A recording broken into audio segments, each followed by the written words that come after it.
The DuPage County cold case that shocked a community in 1976 began with a simple promise. 16-year-old Pamela Maurer told her friend she'd be right back after grabbing a Coke from McDonald's on that frozen January night. The walk was short, the streets were safe, and nobody locked their doors in Woodridge, Illinois. But Pamela never came home. Her body was found the next morning on a lonely roadside, shattering the quiet trust of suburban life forever. For 44 years, her killer walked free while her family aged with grief and a town lived in shadow. Then, in 2020, cutting-edge DNA technology finally gave investigators the breakthrough they'd prayed for, and the truth was more disturbing than anyone imagined. The monster had been hiding in plain sight all along, charming neighbors, while concealing a deadly secret. But how do you deliver justice when the killer has been dead for decades? Before we get into the story, drop a comment with your country and the time right now. The 12th of January 1976. The winter wind cut through Woodridge, Illinois like a blade, sending snow devils spiraling across empty streets. Inside her friend's warm house, Pamela Maurer zipped her red winter coat tight against the bitter cold. At 16, she had the kind of natural confidence that made her friends feel safe, the type of girl who could make anyone laugh, and who teachers trusted with their secrets. "I'll be right back," she promised, her breath forming small clouds in the frigid air as she stepped outside. Just grabbing a Coke from McDonald's, her friend watched from the window as Pamela's figure grew smaller beneath the streetlights, her red coat the last splash of color against the monochrome winter night. The walk to McDonald's was barely 2 blocks, a simple trip through neighborhoods where parents let their children play outside until dark, where front doors stayed unlocked, and where the biggest crime was usually someone's dog getting loose. Pamela disappeared into the gentle glow of the restaurant's golden arches, her shadow stretching long across the snow-covered sidewalk. Her friend waited by the window, expecting to see that familiar red coat returning any minute. But minutes turned into an hour, then 2. The winter night swallowed all traces of Pamela Maurer, and she was never seen alive again. The coat that had protected her from the January cold would become the last thing anyone remembered about her final walk home. The Maurer household felt different that night. Mrs. Maurer paced the kitchen while Miss Maurer sat by the phone, both trying to convince themselves that Pamela had simply lost track of time. Teenagers did that, sometimes got caught up talking to friends, forgot to call home. But Pamela wasn't like that. She was responsible, considerate, the kind of daughter who always kept her promises. "She said she'd be right back, Mrs. Maurer whispered, clutching the kitchen telephone like a lifeline. Her voice trembled as she dialed her daughter's friend again, hoping for different news than she'd received an hour earlier. "She never came back to the house," the friend repeated, her own voice small with worry. "She just went to McDonald's for a Coke." Mr. Maurer called the restaurant himself. The teenage manager, nervous and apologetic, confirmed that a girl matching Pamela's description had been there earlier but had left alone. No one remembered seeing anything unusual. No one had noticed her after she walked back out into the winter night. The house grew quiet except for the ticking of the hallway clock and Mrs. Maurer's whispered prayers. Each ring of the telephone sent both parents rushing to answer, hoping for Pamela's voice on the other end. Instead, they fielded calls from worried neighbors and friends who had heard something was wrong. As dawn approached, neither parent had slept. They sat together at the kitchen table, holding hands across worn wood, watching the windows for any sign of their daughter returning home. The breakfast dishes sat unused. Coffee grew cold in untouched cups. Outside, the winter sun cast pale light across a world that looked exactly the same as the day before, but felt completely different. The call came at 7:23 a.m. Road workers had found a body near the intersection of College Road and Maple Avenue in Lisle, just 3 miles from where Pamela had last been seen. Mrs. Maurer's knees buckled when the police officer spoke her daughter's name. Mr. Maurer caught his wife as she fell, but inside, he was falling too. Within an hour, police cars lined their quiet street. Neighbors gathered in small clusters on sidewalks and front porches, their faces etched with shock and disbelief. This was Woodridge, a place where children rode bikes until dusk, where teenagers walked to McDonald's without fear, where mothers sent their kids to school each morning without a second thought about their safety. The crime scene tape fluttered in the winter wind like yellow ribbons of mourning. Detective James O'Connor stood over Pamela's body, his experienced eyes taking in details that would haunt him for decades. She looked peaceful, almost as if she were sleeping, except for the terrible stillness that spoke of violence and loss. Her red winter coat was gone, taken by whoever had stolen her life. News spread through the community faster than wildfire. Teachers at the high school wept openly in hallways. Store clerks whispered across counters. Church bells seemed to toll more solemnly that evening. Parents called their children inside early and locked doors that had remained open for generations. At the Maurer house, family and friends filled every room, bringing casseroles and condolences, hugs and helpless words. But the house felt empty without Pamela's laughter, echoing through the halls. Her bedroom door remained closed, as if opening it might somehow make her absence more real than it already was. That night, lights stayed on longer in windows throughout Woodridge. Parents checked locks twice, kissed their children a little tighter, and wondered how their safe world had suddenly become so dangerous. Evil had visited their town, and nothing would ever feel quite the same again. Detective O'Connor knocked on door after door, his notebook filling with details that led nowhere. Pamela's friends spoke of a happy girl with no enemies, no secret boyfriends, no dangerous habits. Her teachers described a bright student who helped classmates and volunteered at church functions. The picture that emerged was of a teenager whose biggest rebellion was staying out past curfew on weekends. Investigators combed through Pamela's school notebook, reading her careful handwriting about homework assignments and weekend plans. They found no mentions of threatening phone calls, no worried entries about anyone following her, no clues about who might have wanted to hurt her. The pages revealed an ordinary teenage life cut tragically short. Rumors began to swirl through town like winter wind. Some whispered about a stranger passing through a drifter, perhaps, or someone from out of town. Others suggested it might have been someone closer to home, maybe a classmate harboring dark secrets, or an adult who had fooled everyone with a friendly facade. The speculation grew more intense with each passing day, turning neighbors into suspects and friends into sources of suspicion. Mr. and Mrs. Maurer found themselves caught between their own desperate need for answers and the painful reality that everyone who came to their door, police officers, reporters, well-meaning neighbors, was asking questions they couldn't answer. Where had Pamela been planning to go after McDonald's? Had she mentioned anyone bothering her? Did she have any secrets her parents didn't know about? The questions felt like accusations, as if they should have known something, should have protected her better, should have somehow prevented the unthinkable. Guilt crept into their grief like poison, making them wonder if they had failed their daughter in some way they couldn't understand. Each night, they sat at their kitchen table surrounded by sympathy cards and newspaper clippings, staring at Pamela's school photo and wondering who had taken their little girl away forever. The church overflowed with mourners on the day of Pamela's funeral. Students from her high school filled entire pews, their young faces streaked with tears. Teachers who had known her since kindergarten stood beside classmates who had shared lunch tables and study groups. The white funeral flowers covered the altar in a sea of innocence and loss. Pastor Williams spoke about faith in the face of unthinkable tragedy, about a young life that had touched countless others in her brief 16 years. He talked about Pamela's smile that could brighten any room, her willingness to help struggling classmates, her habit of staying after church services to help elderly parishioners to their cars. The girl they remembered was sunshine and kindness, making her violent death even more incomprehensible. Mrs.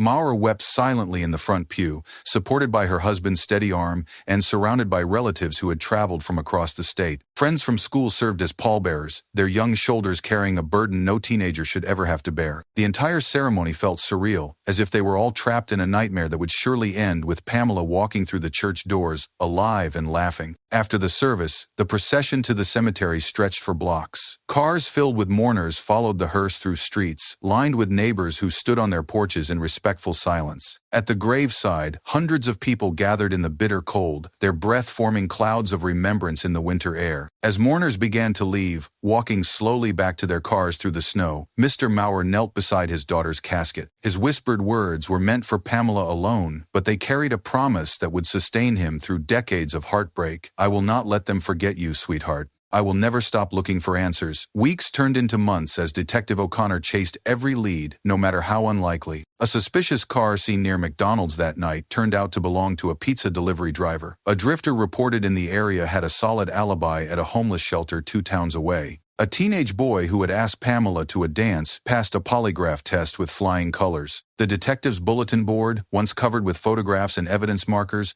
grew bare as each potential breakthrough led to another dead end. Witnesses who had seemed promising proved unreliable. Physical evidence was limited. No fingerprints, no DNA technology advanced enough to help, no witnesses to the actual crime. It was as if Pamela's killer had simply vanished into the winter night. O'Connor found himself staying late at the police station, staring at the empty spaces where clues should have been. He had worked dozens of cases in his career, but something about this one, maybe it was Pamela's youth, or her family's quiet dignity, or the way the entire community had been shaken, made it personal. He couldn't shake the feeling that he was missing something obvious, some detail that would crack the case wide open. Phone calls to the Maurer house became less frequent. News reporters moved on to other stories. The community's initial shock began to fade into a quiet, persistent unease. The knowledge that whoever had killed Pamela was still out there, still free, still potentially dangerous. 1 year after that terrible January night, Detective O'Connor opened a manila folder and wrote across the tab in careful black ink, "Maurer,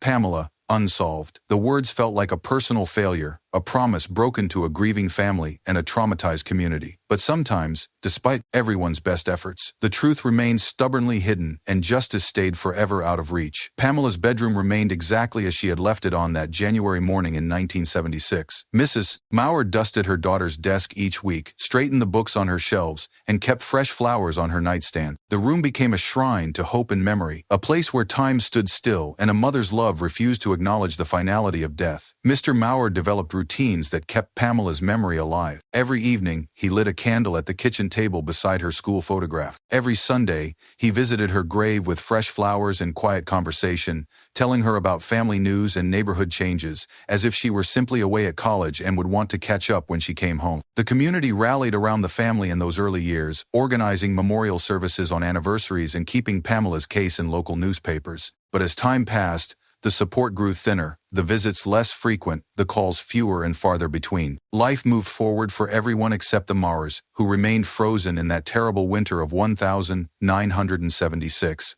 Mrs. Maurer found solace in prayer groups and church activities, channeling her grief into helping other families facing loss. She started a support group for parents of missing children. Even though Pamela hadn't been missing, she had been found, but her killer remained hidden. The distinction seemed less important than the shared experience of living with unanswered questions and unfinished justice. 5 years passed, then 10. Pamela would have graduated high school, gone to college, perhaps married, and started a family of her own. Instead, her parents aged with empty arms and heavy hearts, marking time by anniversaries of loss rather than celebrations of achievement. The hope for justice never died, but it grew quieter, more patient, sustained by faith rather than expectation. The late 1972 brought changes to Woodridge and the surrounding suburbs. New housing developments sprouted where farmland had been. Shopping centers replaced family-owned stores. Young families moved in, bringing children who had never heard of Pamela Maurer, who played in parks and walked to school without knowing about the girl whose murder had once shattered their community's sense of safety. But for those who remembered, Pamela's absence echoed at every milestone. High school graduations came and went without her name being called. Class reunions gathered without her laughter filling the room. The McDonald's where she had bought her last Coke was eventually torn down and replaced with a modern restaurant, erasing even the physical landmarks of her final hours. In 1981, news reports began mentioning other violent crimes in nearby counties. Young women were disappearing or being found murdered in circumstances that reminded longtime residents of Pamela's case. The patterns were subtle. Victims were often teenagers or young adults, often taken from seemingly safe suburban areas, often found days later in isolated locations. Detective O'Connor, now graying at the temples and carrying the weight of several unsolved cases, began to wonder if Pamela's murder hadn't been an isolated incident after all. He pulled out her file more frequently, comparing details with other crimes, looking for connections that might have been missed in the earlier investigation. That same year, a man named Bruce Everett Lisle died violently during an assault on another young woman. His name appeared briefly in police reports and newspaper articles, then faded into obscurity. Neither the Maurer family nor Detective O'Connor had any reason to remember Bruce Lisle. They had never heard his name before, and his death seemed unconnected to their long quest for justice. But somewhere in the evidence rooms and filing cabinets, pieces of a puzzle were waiting to be assembled, pieces that wouldn't come together for nearly 40 more years. The 1980 seconds passed like a long, slow sigh. Detective O'Connor retired, handing Pamela's case file to younger investigators who reviewed it periodically but had no new leads to pursue. The Maurers grew older, their hair turning gray, their hope transformed from urgent expectation into patient faith. Mrs. Maurer joined more church committees and charity organizations, while Mr. Maurer continued his weekly visits to Pamela's grave, his conversations with his daughter growing longer and more intimate as the years passed. Bruce Lisle's death certificate gathered dust in filing cabinets, his name forgotten by everyone except the families of his victims and the police officers who had investigated his crimes. He had died during an attempted assault on a young woman, shot and killed before he could add another name to his list of victims. To most people, his death was just another news story about a criminal meeting violent end. No one connected his death to Pamela Maurer's unsolved murder. The technology of criminal investigation was evolving slowly. Fingerprint analysis remained the gold standard, but scientists were beginning to explore the potential of something called DNA genetic material that could potentially identify individuals with unprecedented accuracy. The techniques were experimental, expensive, and not yet reliable enough for most police departments to consider using routinely. Fear continued to ripple through DuPage County's suburban communities as other young women disappeared or were found murdered. Parents grew more protective of their children, especially daughters. The easy trust that had once characterized small-town life became a casualty of repeated tragedy. Doors that had once remained unlocked now featured multiple deadbolts. Children who had once roamed freely were driven to school and picked up at designated times. For the Maurer family, each new case brought fresh pain and renewed attention to Pamela's unsolved murder. They attended vigils for other victims' families, sharing their experience with parents just beginning the long journey of grief and frustration they had traveled for years. The year 2000 brought new hope in the form of advancing DNA technology. Police departments across the country were reopening cold cases, using genetic analysis to solve crimes that had remained mysteries for decades. The combined DNA index system, known as CODIS, was beginning to link crimes and identify suspects in ways that seemed almost miraculous to investigators who had spent careers relying on fingerprints and eyewitness testimony. Mr. Maurer, now in his 70s but still visiting Pamela's grave every Sunday, learned about DNA testing from a television documentary. He called the police department the next day, asking if his daughter's case could benefit from this new technology. Detective O'Connor's replacement, a younger investigator named Rodriguez,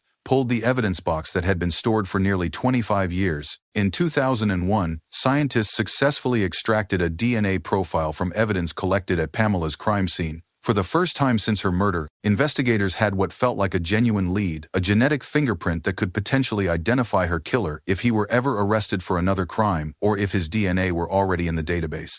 The DNA extraction kit that processed Pamela's evidence represented hope in a small plastic container. Mrs. Maurer wept when she heard the news, clutching her husband's hand across their kitchen table as they dared to believe that answers might finally be within reach.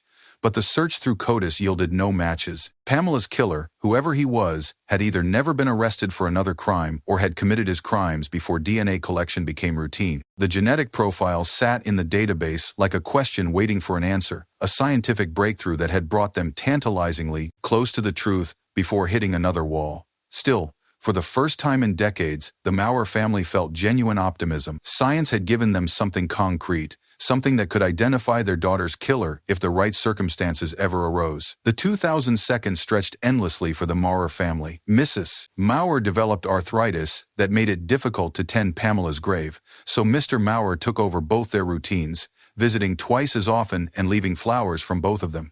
Their conversations with their daughter became a three-way affair, with Mr. Maurer relaying messages from his wife and reporting back Pamela's imagined responses. Memorial candles burned on their kitchen table every night, not just on anniversaries anymore, but constantly, as if keeping a light burning might somehow guide their daughter's spirit home or guide justice to their door. The flames flickered through power outages and thunderstorms, through holidays and ordinary Tuesdays, marking time in a house where clocks had essentially stopped in 1976. Occasionally, newspaper reporters would revisit Pamela's case for anniversary articles or feature stories about unsolved crimes. Each article brought a fresh wave of phone calls from people claiming to have new information, but the leads always evaporated under investigation. Someone had seen a suspicious person that winter, someone else remembered a conversation that might have been significant, but none of the tips led anywhere substantial. The Maurer house became a gathering place for other families dealing with unsolved murders. Parents would drive from across the state to sit in the living room where Pamela's photos covered every table,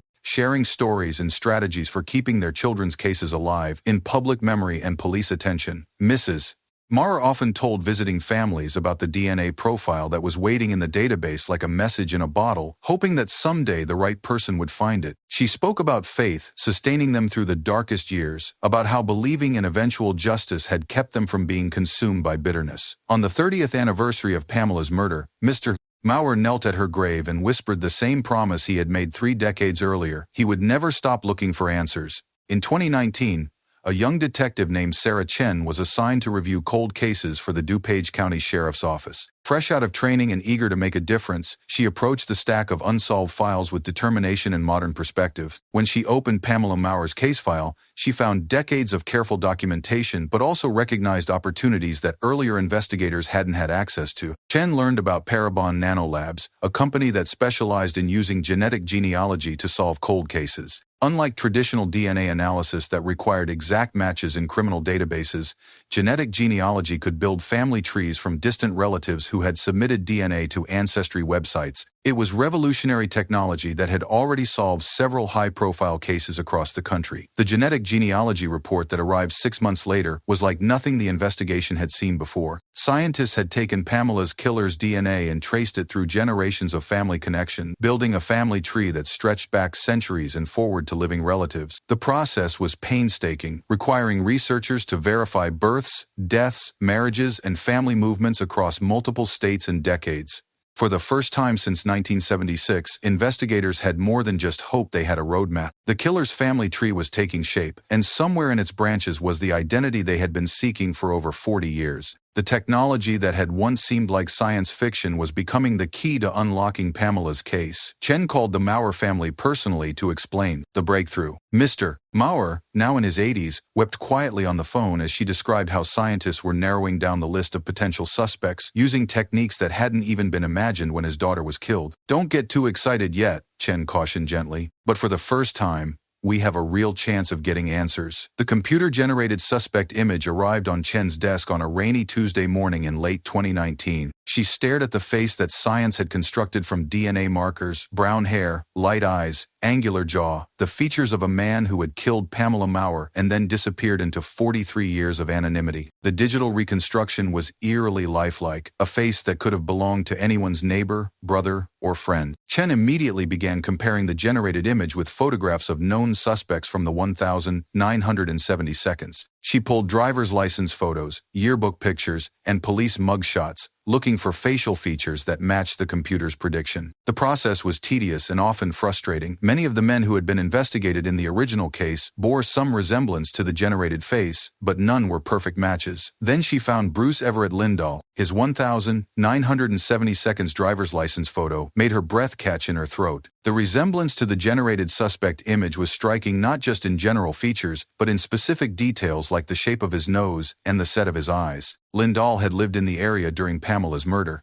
He had a history of violence against women, and he had died in 1981 during an attempted assault. As Chen researched Lindahl's background, a disturbing pattern emerged. He had been suspected in several other attacks on young women throughout the 1,970 seconds. Some victims had survived and provided descriptions that matched his appearance. Others, like Deborah Colliander, had disappeared entirely. Lindahl's name appeared in police reports as a person of interest in multiple cases, but he had never been charged with murder. The more Chen learned about Bruce Lindahl, the more convinced she became that he was Pamela's killer. But conviction wasn't enough. She needed scientific proof. The face generated from Pamela's killer's DNA looked like Lindahl, but that could be coincidence. To solve the case definitively, she would need to compare DNA directly. Bruce Lindahl's criminal history filled multiple file folders, and as Chen read through decades of police reports, a chilling portrait emerged. He had been charming enough to avoid serious suspicion for years, working as a mechanic and living quietly in suburban neighborhoods while secretly stalking and attacking young women. Witnesses who knew him described a friendly man who helped neighbors with car repairs and seemed perfectly ordinary. But police evidence files on multiple victims told a different story. Lindahl had been linked to at least 4 other violent crimes against women in the 1,970 seconds. Deborah Colliander had disappeared in 1977 after surviving an earlier assault by Lindahl. She had been planning to testify against him when she vanished, her body never found. Other victims had survived attacks and provided descriptions that matched Lindahl perfectly. The pattern suggested that Pamela's murder in January 1976 might have been Lindahl's first killing, the crime that had taught him how to hunt and attack without being caught. Each subsequent crime had been more sophisticated, more carefully planned, until his death in 1981 ended his reign of terror. Chen spread the files across her desk like pieces of a massive puzzle. Lindahl had lived within 5 miles of where Pamela was abducted. He had no alibi for the night of her murder. His pattern of targeting young women matched Pamela's profile exactly. The digital face generated from her killer's DNA looked remarkably like his driver's license photo, but proving it would require comparing Lindahl's DNA directly to the genetic profile from Pamela's case. Since Lindahl had been dead for nearly 40 years, that meant exhumation, digging up his remains and extracting genetic material from his bone. It was an extreme step that required court approval and careful legal preparation. Chen took her evidence to the state's attorney, convinced that she had finally identified Pamela Maurer's killer after 43 years of mystery. The exhumation court order was signed on a gray December morning in 2019. Chen stood in the cemetery office, holding the legal document that would allow investigators to literally dig up the past in search of truth. She had spent weeks preparing her case for the judge, presenting evidence that connected Bruce Lisle to Pamela's murder and arguing that exhumation was the only way to definitively solve the case. The cemetery where Lisle was buried was small and old, with headstones dating back over a century. His grave was marked by a simple granite stone that bore only his name and dates, no loving inscription, no mention of family who missed him. The contrast with Pamela's elaborate memorial was stark. She was mourned and remembered, while he was simply buried and forgotten. The exhumation took place on a cold January morning, almost exactly 44 years after Pamela's murder. Workers arrived before dawn with specialized equipment and court officers to oversee the process. Chen watched from a respectful distance as they carefully removed the soil that had covered Lisle's remains for nearly 4 decades. The atmosphere was solemn and slightly surreal. Chen found herself thinking about justice delayed but not denied, about how science and determination had reached across 4 decades to seek truth in a graveyard. The workers moved methodically, treating the process with the dignity appropriate to any human remains, regardless of what crimes those remains might have committed in life. When Lisle's casket was finally exposed, Chen felt a mixture of anticipation and revulsion. This man, if their suspicions were correct, had destroyed the Maurer family's happiness and traumatized an entire community. Now his bones would provide the evidence needed to finally name him as Pamela's killer. Bone samples were carefully collected and sealed in evidence containers, then rushed to the laboratory for DNA extraction and analysis.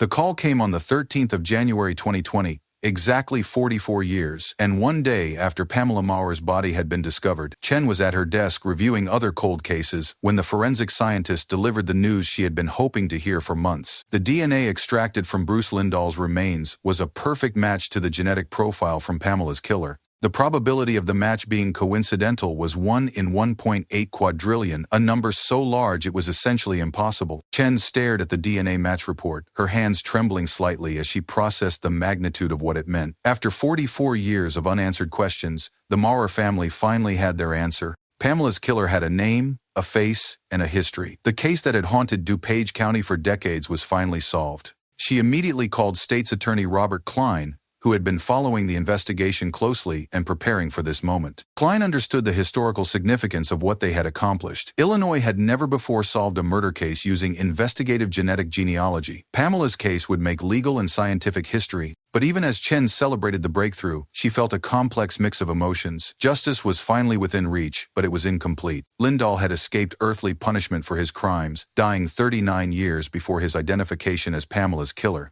There would be no arrest, no trial, no opportunity for the Maurer family to see their daughter's murderer face consequences for his actions. Still, truth was its own form of justice. After 4 decades of not knowing, the family would finally understand what had happened to their daughter and who had taken her life. The community that had lived in fear and suspicion would learn that the killer was gone, that he could never hurt anyone else. State's Attorney Klein drove to Texas personally to deliver the news to the Maurer family. Mr. Maurer was now 86 years old, his wife having passed away 3 years earlier without ever learning her daughter's killer's identity. Klein had decided that news this significant deserved to be delivered face-to-face, not over the phone or through intermediaries. He found Mr. Maurer in a small apartment filled with photographs of Pamela. The victim notification letter in Klein's briefcase seemed inadequate for the magnitude of what he was about to reveal. This man had waited longer for justice than most people had been alive. He deserved to hear the truth spoken with dignity and respect. Mr. Maurer, Klein began carefully,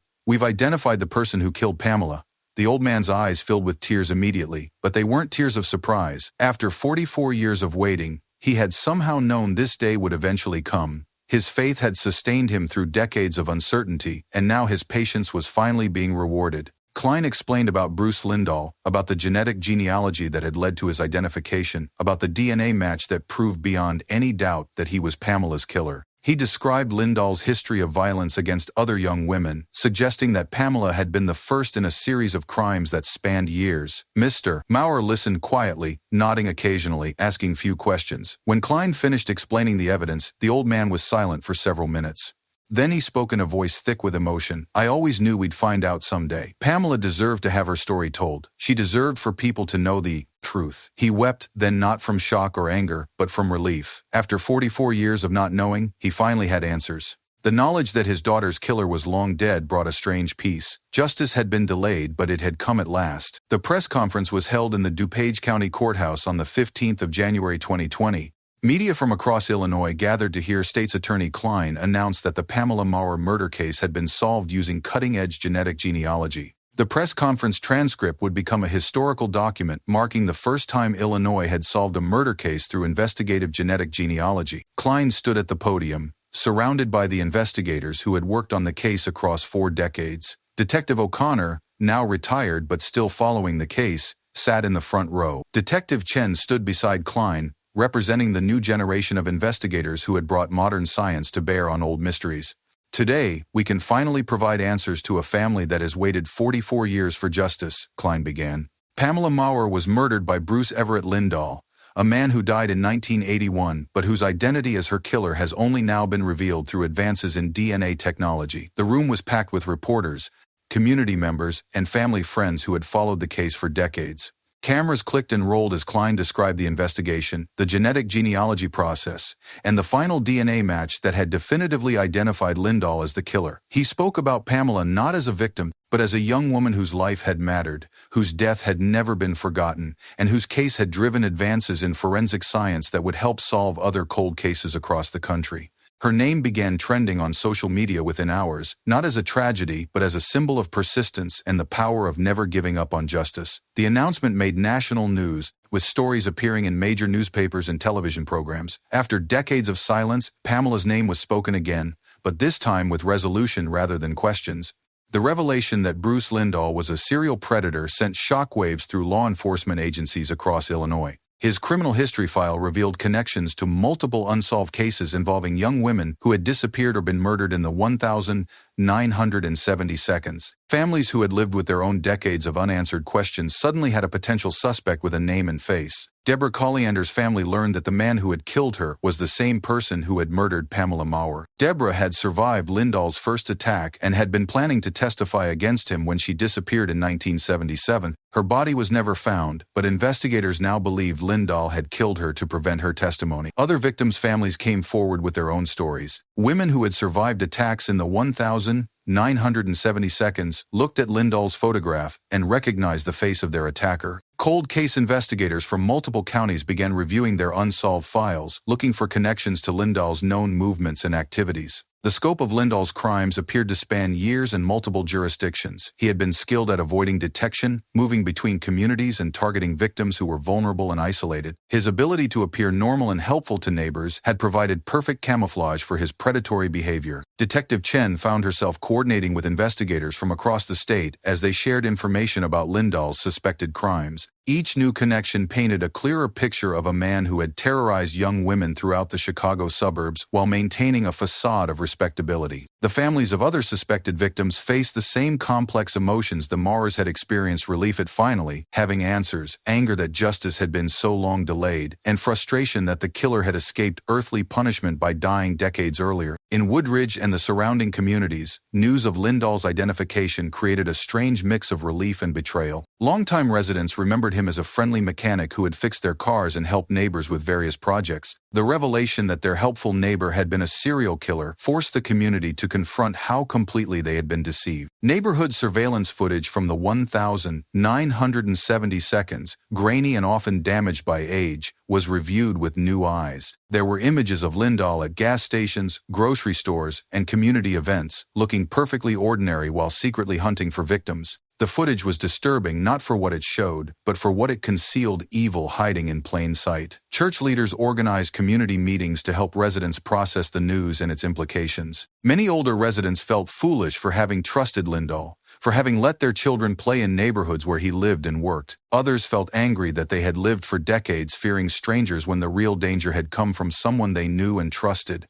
The betrayal cut deep into the community's sense of identity. Woodridge had prided itself on being a safe, friendly place where neighbors looked out for each other. Learning that one of those neighbors had been a predator challenged fundamental assumptions about trust, safety, and the ability to recognize evil. Young families who had moved to the area in recent years struggled to understand how such deception had been possible. Parents who had taught their children to trust friendly adults found themselves questioning their own instincts and advice. The community began to heal by talking openly about the betrayal and supporting the families of Lindahl's victims. Churches held vigils that honored all the women who had suffered at his hands, reclaiming the narrative from one of hidden evil to one of remembrance and support. Mr. Maurer spent long hours in his small Texas apartment, reading everything he could find about Bruce Lindahl and trying to understand the man who had destroyed his family's happiness. His prayer journal, kept faithfully for over 4 decades, documented his journey from devastation through grief to acceptance, and finally to a form of peace he had never expected to find. The handwritten pages revealed the evolution of a father's love and faith over 44 years. Early entries were filled with raw pain and desperate pleas for answers. Middle years showed the development of resigned patience, prayers for strength to continue waiting rather than prayers for immediate resolution. The final entries, written after learning Lisle's identity, reflected gratitude for truth finally revealed and peace with justice delayed but not denied.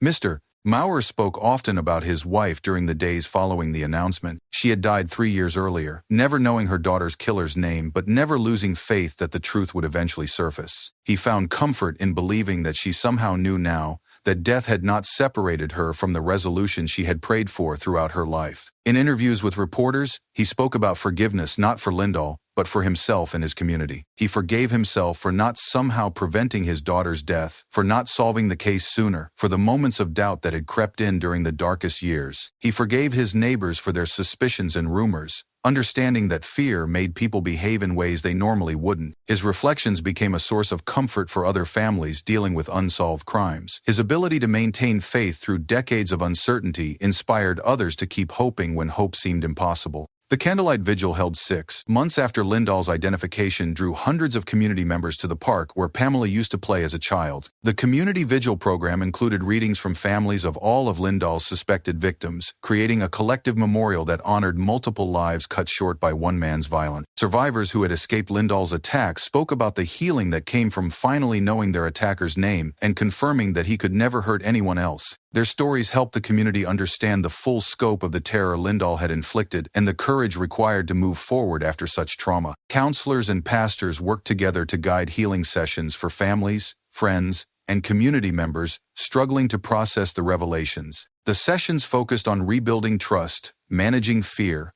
and finding ways to honor the victims while reclaiming the community's sense of safety and identity. Children who attended with their parents learned about the importance of speaking up when something felt wrong, about the difference between healthy caution and paralyzing fear, and about the power of communities coming together to support each other through difficult times. The vigil concluded with Pamela's name being spoken aloud by hundreds of voices, followed by the names of Deborah Colliander and other suspected victims. The recitation transformed their names from whispered secrets into public declarations of remembrance and respect. As participants began to leave, carrying their extinguished candles home as symbols of hope rather than mourning, the community felt something it hadn't experienced in decades: the possibility of true healing. The truth about Bruce Lisle had been painful to confront, but it had also liberated them from 44 years of fear and uncertainty.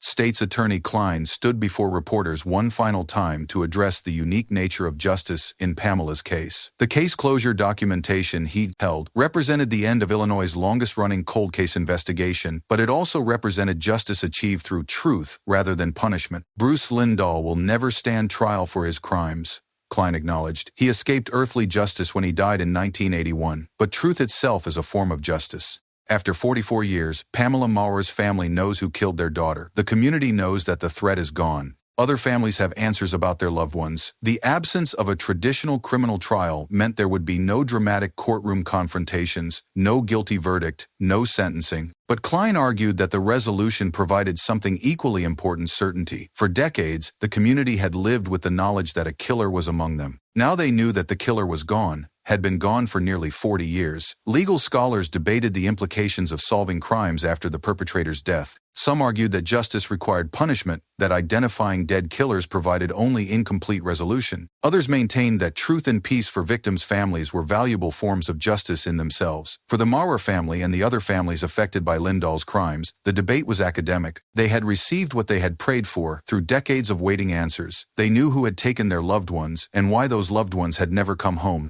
The case set important precedents for how genetic genealogy could be used to solve cold cases and provided hope for thousands of other families still waiting for answers about their own unsolved tragedies. Winter snow fell gently as Mr. Maurer made his final visit to Pamela's grave. At 87, the trips from Texas to Illinois had become physically difficult, but he felt compelled to speak with his daughter one last time as her father, rather than as the father of a murder victim. The fresh flowers he placed at her, headstone white roses representing peace and closure, marked the end of 44 years of questions. He knelt beside the grave and spoke aloud. his voice carrying clearly in the quiet cemetery. "We know now, sweetheart. We know who hurt you, and we know he can never hurt anyone else. You can rest peacefully, and so can we." The snow continued to fall as he shared the details of the investigation, the genetic genealogy breakthrough, and the community's response to learning the truth. He told her about the other families who had found answers through her case, about the advances in forensic science that her death had helped inspire, and about the way her memory had sustained him and her mother through the darkest years. Before leaving, he placed a small American flag beside the flowers, a gesture of respect for the justice system that had never given up on solving her case, even when it took nearly half a century to find answers. The narrative of Pamela's life and death had finally reached its conclusion. She would be remembered not as a victim, but as a daughter who was deeply loved, a young woman whose death had inspired decades of dedication from investigators, and a symbol of the truth that persistence and faith could eventually overcome even the most carefully hidden evil. As Mr. Maurer walked away through the falling snow, he carried with him something he had never expected to find: peace. Justice had come late, but it had come, and with it, a town scarred by betrayal had finally found a path toward healing.